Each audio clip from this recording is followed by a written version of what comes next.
Hello, this is another Thursday, which means another edition of Your Image. Last week we started the conversation on public relations and political rally. We opened the floodgates into why our political rallies have not been so functional, why they have not added values to our political development, and we succeeded in identifying 2 or 3 or more reasons. But we talked about poverty, we talked about lack of focus, we talked about poor perception, we talked about illiteracy, which on the side of both the electorate and also the aspirants. This week, we really want to look at the issue as how can we improve on political rallies as a tool of achieving better communication between aspirants and then the electorate. We have again in the studio for the second week running the gentleman that started the conversation last week, starting from my right, Dr. Amos Adedino. He's a teacher and a social scientist. Dr. Adedino, you're welcome. Thank you, sir. On my left, immediate left, is Dr. Shola Adeosun. It's a teacher as well as also a broadcaster. Shola, it's a pleasure to welcome you. Thank you very much. Thank you, sir. And of course, we have the far right, after Shola, Dr. Gani Okunu. He's a teacher in public relations at the Crescent University in Abeokuta here. Dr. Okunu, it's a pleasure to welcome you. It's my pleasure to be here. Gentlemen, just a very quick preface. I'm sure you all listened to it. That last week we discussed as much as possible to look at this issue of political rallies and then public relations. Of course, we said that it's a connection. It might not be symbiotic, but we still have a kind of connection between political rallies as well as and public relations. Well, mostly one of the adverse consequences or news or developments we get to see in Nigeria over time now is the trend of violence that you have our political rallies assuming. But starting from Dr. Adedino, should violence be the major point of communication at political rallies? No, violence should not be the communications for political rally. No, violence is a kind of weapon that can, destroy a lot of things, human being and property. So, violence should not be a tool for political rally, so to say. Simple and straightforward that it is not a welcome development. It's not a tool, it's not a weapon, as it's neither a kind of a means that should be used in advertising what a political party or candidate has to do at a particular point in time. But when we say the other side of the question, which is from public relations perspective, is that what should be the element, what should be the key focus of a political rally in terms of public relations? Dr. Kuno. Well, when we're talking about political rallies, an avenue through which the candidate and the electorate interact. The candidate tells them what he intends to do, and based on that, based on the evaluation of what he intends to do, they decide what to do, whether to give him their support or not. Now, under that circumstances, there are a lot of things that come into play. One, as a thorough assessment. And this is where the issue of public relation comes in, relationship between the two parties. Based on that leads to issue-based campaign. We want to do this is what we want to do, this is what you need, this is how we go about this, how we go about it. And it's based on that they evaluate and they assess the candidate. However, when we talk about the Nigeria environment, the reason why we don't normally see that is because there are some anomalies. One, most of our rallies are not true reflection of political rallies. What are they? Yeah, we've seen instances where most people that attend rallies are borrowed or purchased audience. They are not even members of that community. So in that instance, who is talking to who? In a situation where you have a rally in a particular state, most people that will attend the rally are from neighboring states. Neighboring country. So in that situation, who is talking to who? So in that situation, you can't expect a thorough and honest dialogue between the candidate and the audience, because we are talking about borrowed, purchased, and customized audience. Apart from that, most of those that even attend are already being hired, 3,000, 5,000 to attend. So when they get there is nothing they will say. It's just a matter of being dogmatic, just raising their hand, just issuing different slogans. The real people that are critical enough are disinterested. They are not motivated. So in that situation, we have a one-party affair where we have the candidate just talking. So nobody is there to ask him any genuine question. Should a political rally be avenue to cross-examine? Because this is a large audience. How feasible, how possible it is that you have such interaction that between the audience as well as the aspirant of contestant or candidate? Is it really possible to have that kind of relationship in which you'll be able to have a good communication?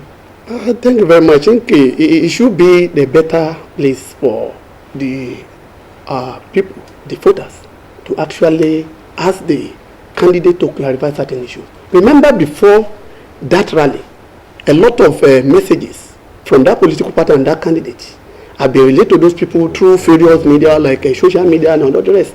And they've already told them about the strengths and weaknesses of that particular political party. They've already clearly showcased the those ingredients. Let me use it. Ingredients of that particular party, and that is what that political party can offer to those people. During that time, they may not be able to ask questions because it's not face-to-face communication, it's mass communication that they can ask questions immediately and there may not be immediate feedback. So at times they may feature on programs like this nature.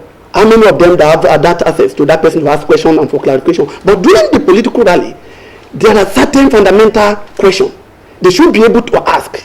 And because they have the opportunity to have face-to-face communication between that political party and that candidate at that particular time, it should be an opportunity for them to clarify issues. Where there have been a kind of ineffective communication or semanticness, most of what they have been relaying to them through other means, they should use that opportunity to say, in the past we had you say this, you had you say this, maybe we didn't hear you very well, we want clarification. And equally be an opportunity for a political party that has something to offer. That has something to offer, let's put it in quote, has something to offer, that are going to that political rally, that yes, this is what I have to offer. I've been saying it before now, I've used it, but now this is face to face. What I've been saying, I want to prove to you that yes, I really mean it. And that should be an opportunity for him to explain further. And there should be two-way communication between him and those people. But unfortunately, most of these people that goes to political rally, they go there with the major weapon, and that weapon is propaganda. Okay. Simply because as a party, they have lost their reputation. As a party, no ideology. As a party, there is nothing like let's talk. The image is nothing to have home about. As a party, they know that other political party that are competing with them, in all ramifications, they are better than them. But because of maybe the power of incumbency, or we are still in power, and we've committed a lot of atrocity. And when you go there to discuss issue, and people that actually ask them to ask questions, for you to explain, you may have nothing to say. When they go there, they know that if they do it this way, there will be a problem. Instead of going there with clear conscience and clear mind, they will go there with propaganda. And this is where PR person that is in charge of this political party will need to either tell us, I want to protect my reputation as a professional.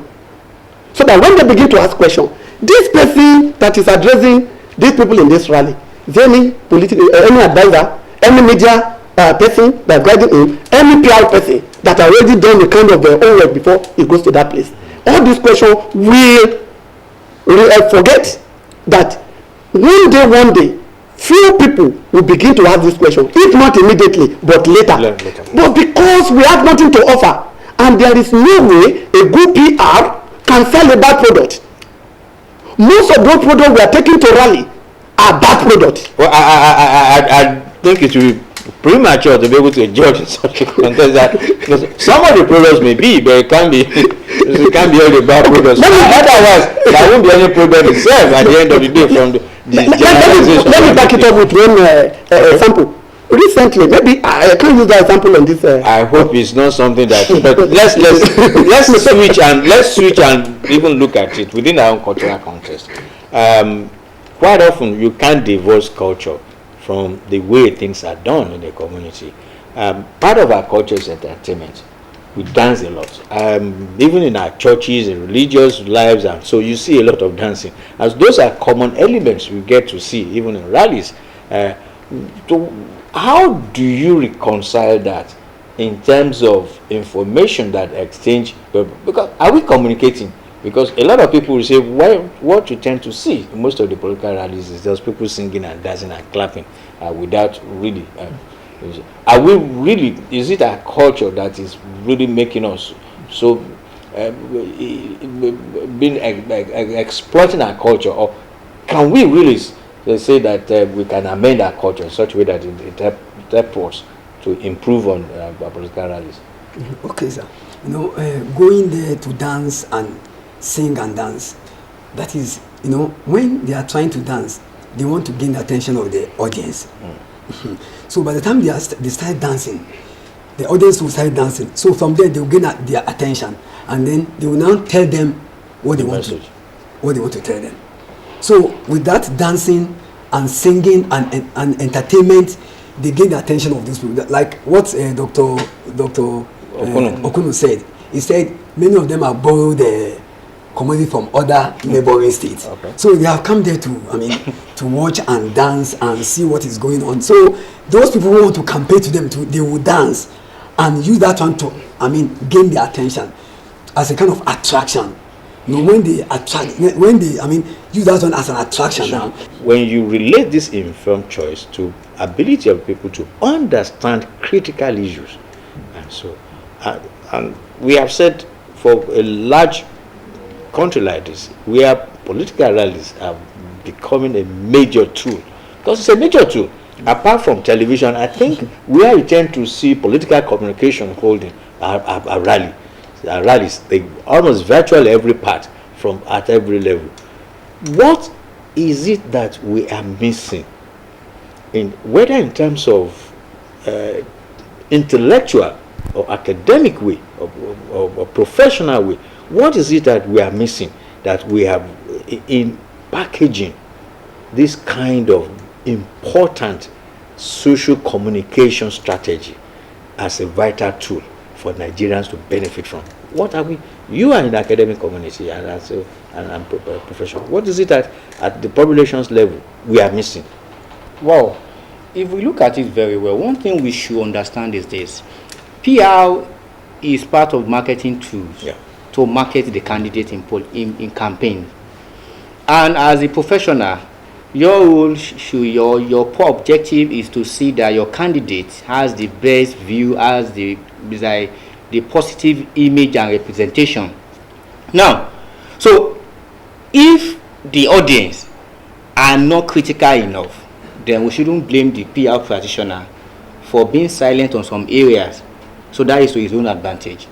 However, but based on the question you asked, I think everything boils down to socio-cultural factor. One, the Nigerian audience has been purposefully conditioned not to be critical again.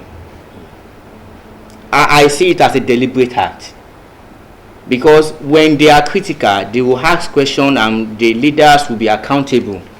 But to prevent that accountability, let's make sure that what will make them to be critical, let's take those things away and let us replace them with things that will not be relevant or will make them to even be interested in the first place.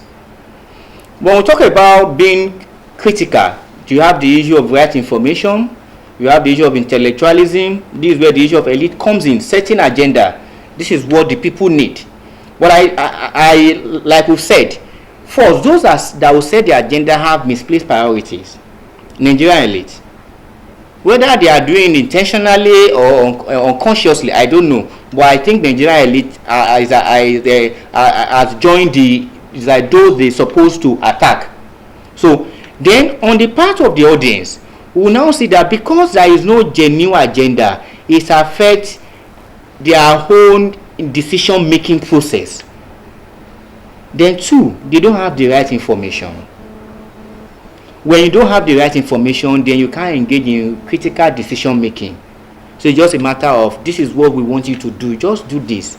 And that is why when they go to campaign, you see the only thing is that, what did you gain? You said this person is good, they said this person is corrupt, but what other things have you gained? Don't worry, let him continue, or let this person come and do it. So in that situation, they are misinformed, they are disinformed, they are psychologically and emotionally conditioned. So there is no way they can get the right message. So that is a plus on the part of the political candidates, because those that are supposed to examine them are not mentally fit. They are not critical enough. So that makes it easy for the PR people on the side of the candidates to just come up with anything and send it to them. Under normal circumstances, the way rallies and political campaign should be planned should be based on issue campaign, where we align issue, and based on that, people will examine and they will take decision. But we don't have it like that. Okay, from the point of view of public relations now, we have said problems exist, and it's no use just agonizing over problems. Part of public relations is also to resolve issues, to solve problems. How do we, Dr. Adesina, how do we begin to solve some of these key issues, the hurdles that we have identified? Thank you very much. In academic, presently there is a gap that we need to bridge. Either we need to go into research, and at the end of the day, we actually need to identify the problem and provide solutions, and that is the aspect of where we are seeing public relations in the political aspect as purely marketing tool, and not looking at it from two angles. Marketing tool, at the same time management tools.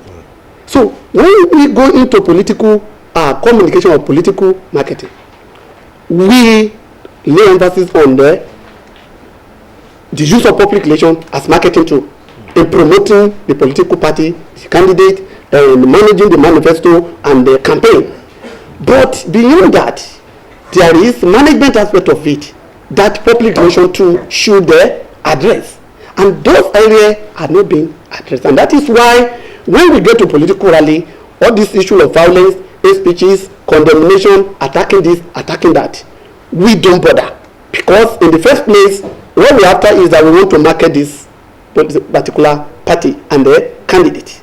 The implication of the words we are using, we don't know.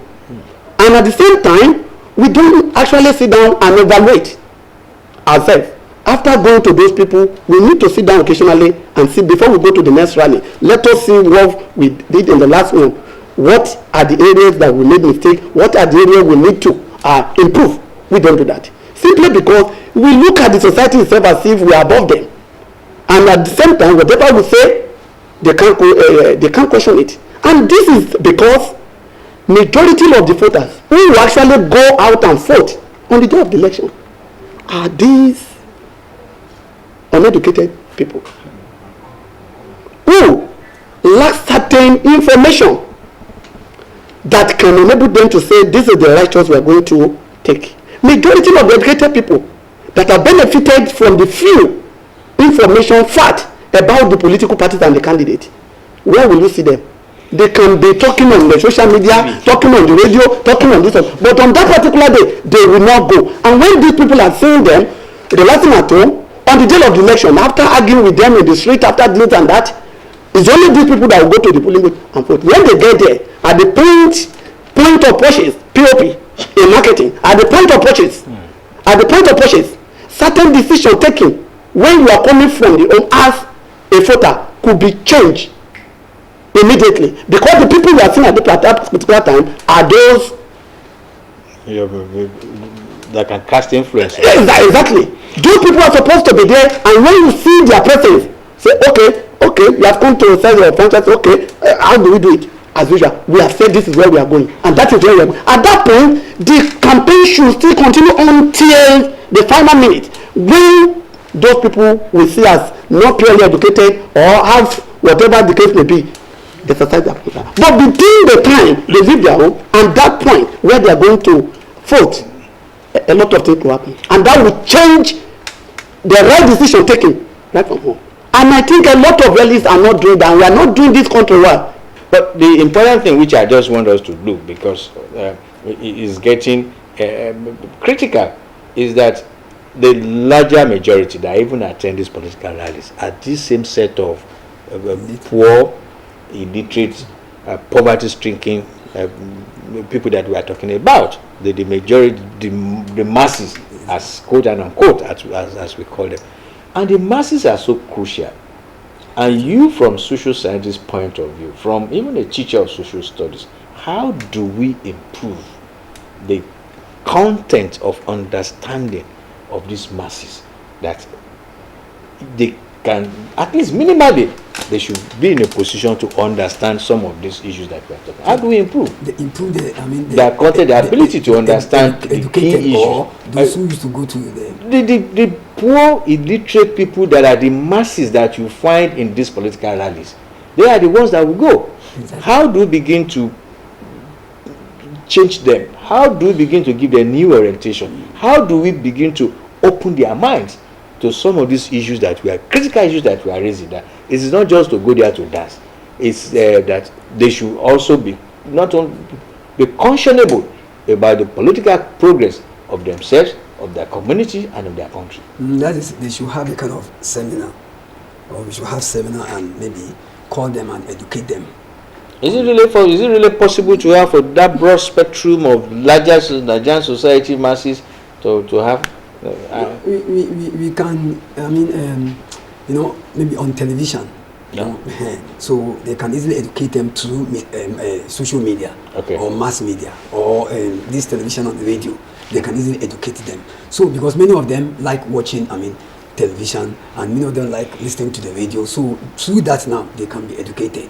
Okay. That's all right. Let's now take from the population's point of view. How do we begin to recondition, make them to unlearn what they've already learned, and then change their understanding that these are the ways to go when it comes to this kind of we have two actors that will do that. First, we need the active participation of the elite. Yes, the elite constitutes let's say a minor segment of the society, but yes, very powerful, very influential. Now, the elite should set the right agenda, should ask the right question, should be focused, should be prioritized, should prioritize the interest and the need of the society. Then on the part of the PR aspect, government should be encouraged, should be urged to engage professional public relation experts. Most of those people that are accompanying politicians to rallies are not PR experts. How is that government connected with that? Yes, that is where the role of PR association will come in. That say, okay, whenever we need those that you refer to as your information officer, they should be PR experts. They should be professional. They should tell you this is what you need to do. Quickly, and last one, Dr. Adesh. No, just a quick one. It's a soundbite to do so. When we talk about souvenirs, is money part of the thing to use in political? Okay, I know about above the line media and below the line media. And I know the surveillance from all the advertising or whatever I've done so far. I've never seen where money was part of the surveillance. So that was perhaps a Nigerian surveillance. Maybe it's a paradigm shift. I think the paradigm must also shift. I think the paradigm must also shift in such a way that we do things that are not only acceptable, that meets the global standard, but things that also edify our democracy. I'm glad on the point we are noting that even if you allow some of the souvenirs like vest, face caps, and all this, one that is not allowed is money. Money is bad when it comes to the issue of our souvenir. In public relations, it is bad practice. So, gentlemen, I really want to thank you for really being part of this discussion. I wish we could do another one more, because there are still areas that we have not exhausted. But again, let's keep it until another day when we still see them. So some other issues more. I really want to thank you, Dr. Kuno, for coming. It's my pleasure to be here. Thank you very much. It's a privilege to sit down with my lecturer. Oh my, he's always been saying that. So thank you for watching. See you again next week when we bring you another topic.